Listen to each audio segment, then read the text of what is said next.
Good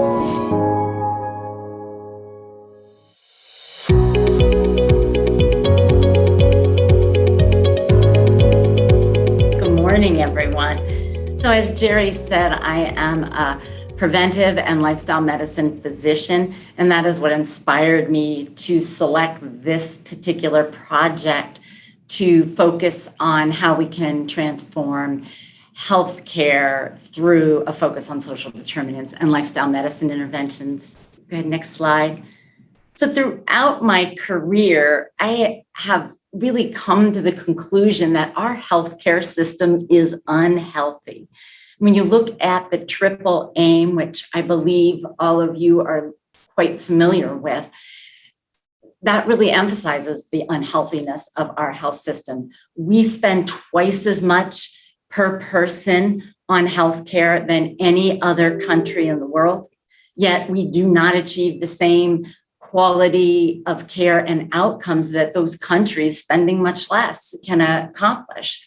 We have lower life expectancy, we have more chronic disease, we have more mental health problems, we have more disability in general. And so all the money we're spending doesn't necessarily improve our outcomes. And then lastly, we deny access of care to a significant portion of our population. And then patient and physician experience could use some improvement too. We hear more and more about physician burnout and the impact that that's having in the healthcare system. Next slide.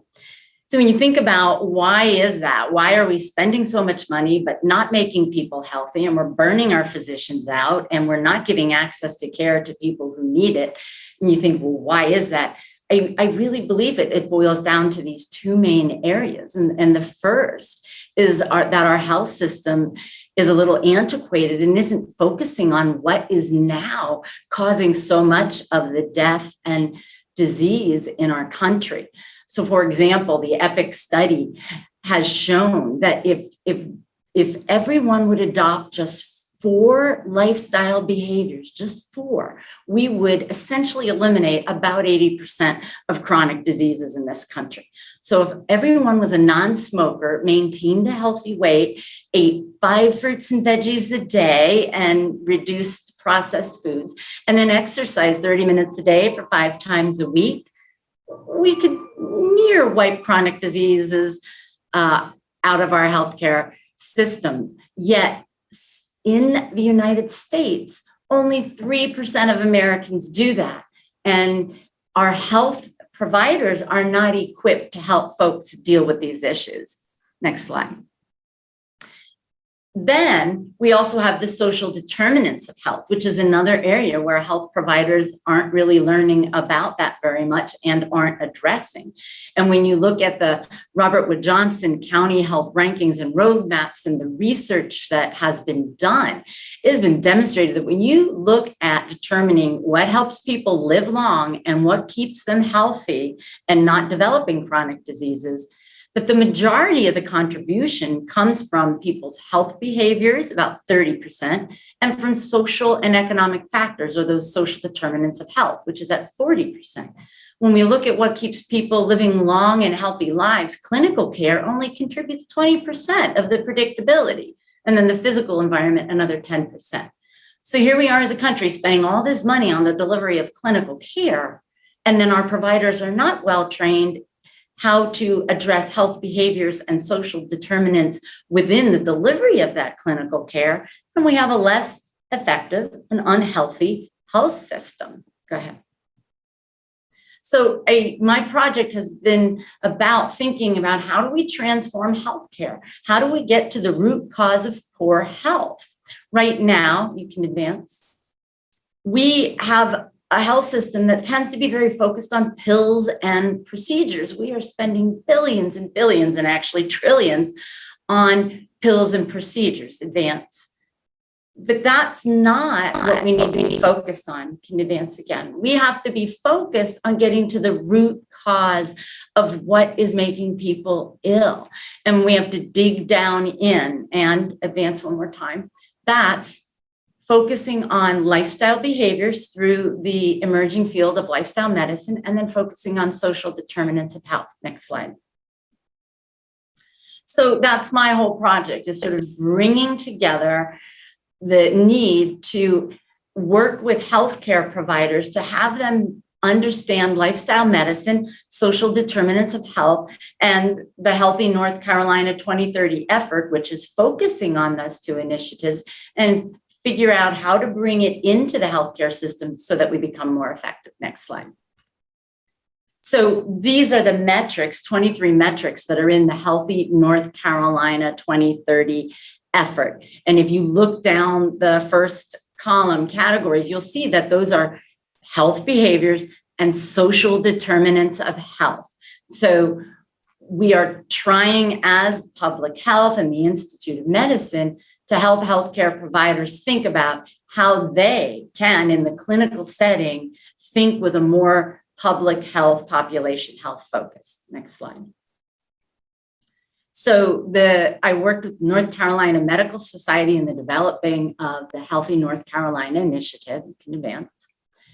And first, our efforts are to educate North Carolina's providers about the HNC 2030 effort. Next. And then to introduce them to social determinants of health and lifestyle medicine topics so they feel more comfortable with those. Next.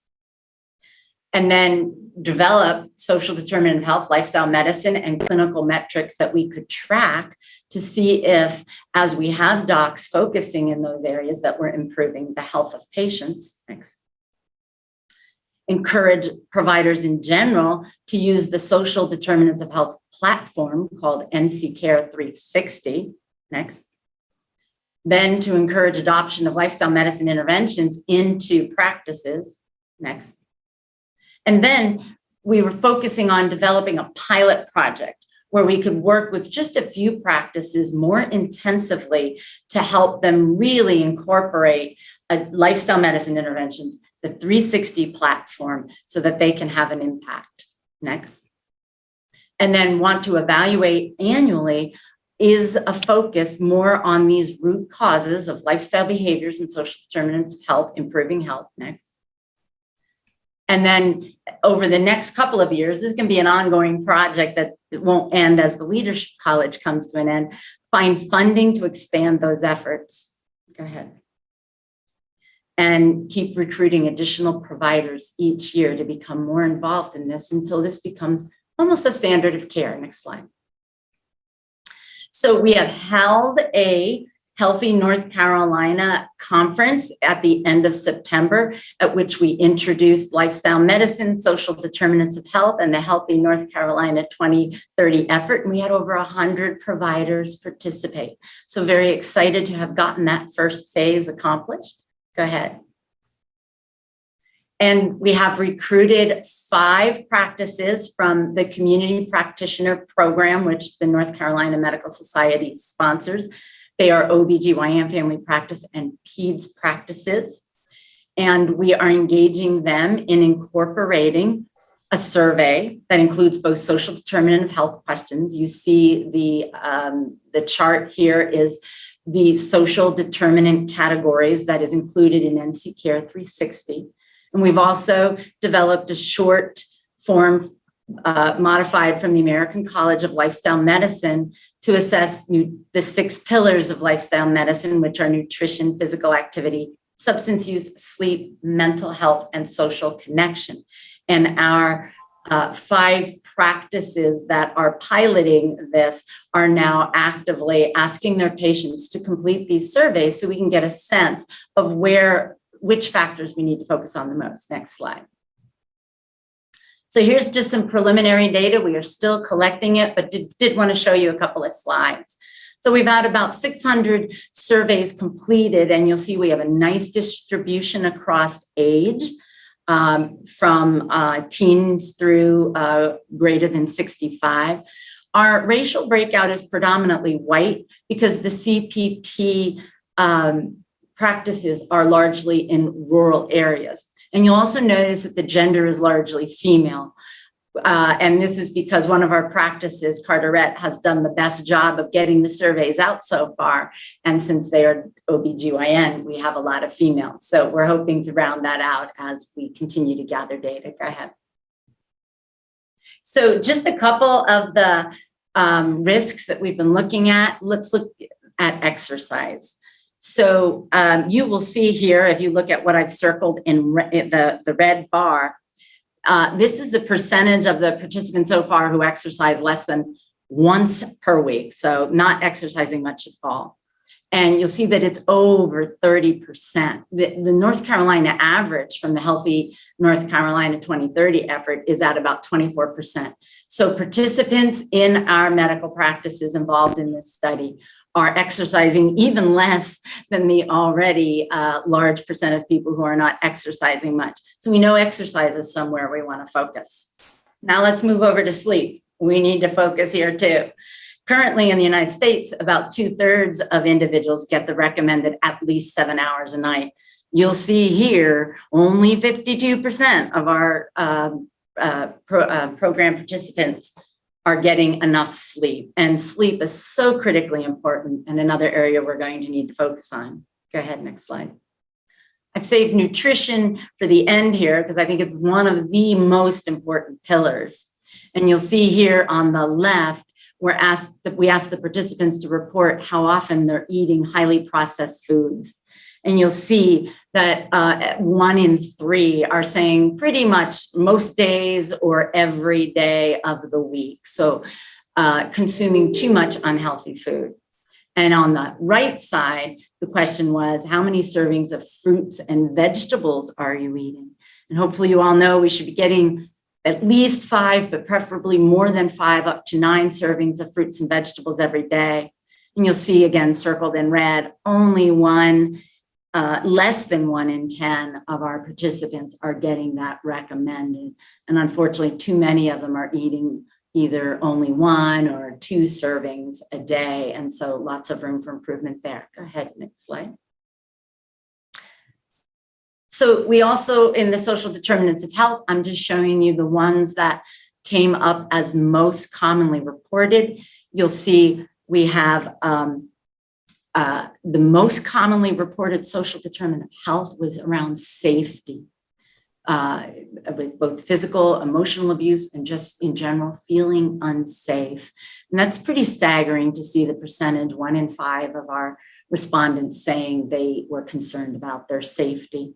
The next most common topic area that people reported was around housing, having unstable housing, not sure where they were going to sleep that night. And you'll see again, many of the respondents reporting that. And think, if you're not feeling safe and you're not sure if you have good, stable housing, how can you focus on the medical advice that you might be getting from your providers, that you're going to have these bigger issues to contend with? Go ahead. Next slide.